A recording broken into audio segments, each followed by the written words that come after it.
Thanks for watching my video review of the Mixberry LifeCamera. Now this is a 4K camera, and right now I'm actually shooting on the camera, and I am shooting in 4K mode so you can see what it looks like. In just a little bit I'm going to switch over to some of the other resolution that will give you a better idea of how that looks.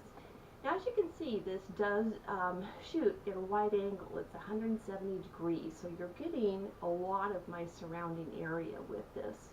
And the microphone does a really good job of picking up all the background noise. You might even hear a fan that I have going right now. It's a little warm in this room, so I decided to have a fan turned on. That way I won't be too hot as we're filming this.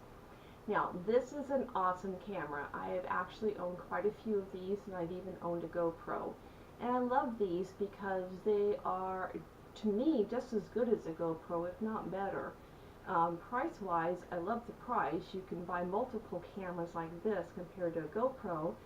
And for me, I'm not as nervous about breaking it or losing it because I'm not worried about the cost factor that way. And I find that I use them a lot more because of that. So what intrigued me about this one is the 4K. Now, they currently do not have the app available for this, but I have found other apps for the cameras I have do work for this. So, such as the iSmart DV, that does work. They do say that when the app is available, it is not going to work for the 4K shooting though. So hopefully that's something they'll be able to tweak somewhere further down the line, and that will become available. I think that'll be awesome. But for any other time when you're using it and just shooting directly with the 4K without using the app, awesome. So let's go over some of the things that they include with this. They do give you the waterproof housing as well as a spare door for it. And then you also get just a regular case that you can put it in. So that will allow you to use it without the waterproof housing.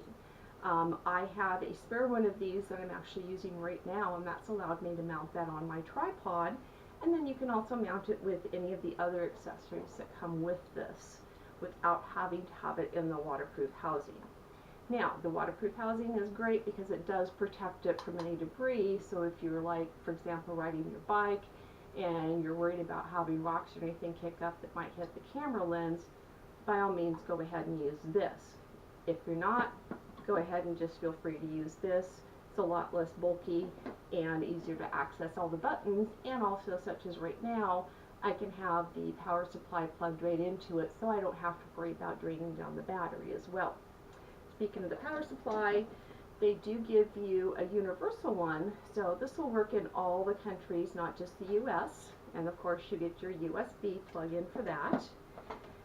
It came mounted on this little bracket when it was inside the box, and normally something like this you would go ahead and throw away, but I thought, you know what?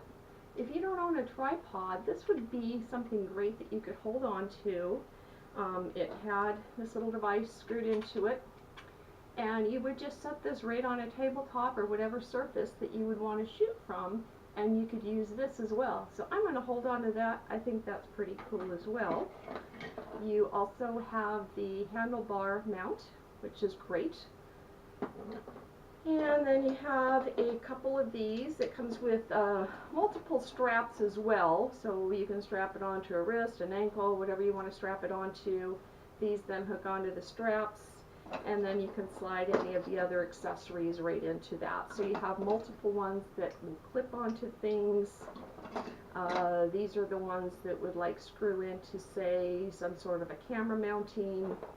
I'm sorry, actually this one would be the one that would go onto, say, a tripod to go right into the screw. So you do get several different types of clips as well, and a couple of these that will hold them in place. And then you also get some zip ties and a wire tethering.